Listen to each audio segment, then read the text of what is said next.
Tunay na biyahero sa bawat pihit ng manibela at tapak sa silinyador. Diyan nasusubok ang tunay mong pormasyon. Hindi ito karera ng sikat o ng mayabang. Ang kalsada'y para sa lahat, hindi mo personal na libangan. Huwag pairali ng init ng ulo kapag may sumingit. Ang trapiko ay hindi laro ng gantihan at galit. Siksi ka ng daan, matutong magbigay. Ang pagiging swapang sa disgrasya kadalasang bumabaybay. Sundin ang batas, hindi kapag may huli lang at nakabantay.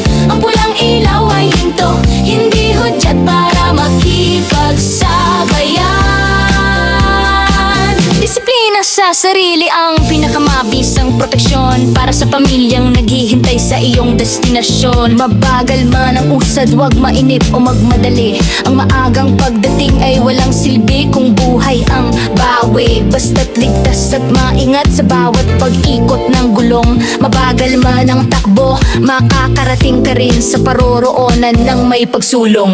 Pinaandar ang makina, kamay sa manibela'y mahigpit. Bakit ba sa kalsada ulo mo'y laging mainit? Kaunting bagal lang sa harap, busina mo ay sagad. May premyo ba sa dulo kapag ika'y sumipad? Hindi mo paari ang daan, wag kang masyadong swapang. Ang mga guhit at linya, hindi iyan disenyo lang. Ilaw na pula'y hinahabol, batas at piko'y nailalapastangan. Disiplina'y nawawala kapag manibela na ang tangan. Hinay-hinay lang kaibigan, hindi ito paligsahan.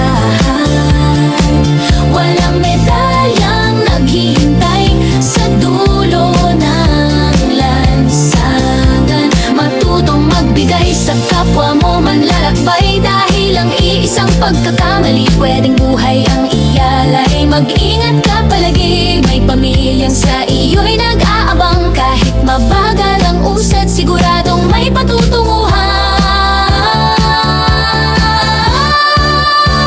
Di baling mahuli ng ilang minuto sa orasan, basta't buo at humihinga kang makakarating sa pupuntahan. Paalala sa biyahe, ang kalsada ay pinagsasaluhan, hindi pinag-aagawan. Walang nagiging bayani sa pagiging kaskasero. Madalas sila pa ang nagiging mitsa ng perwisyo. Safe trip palagi.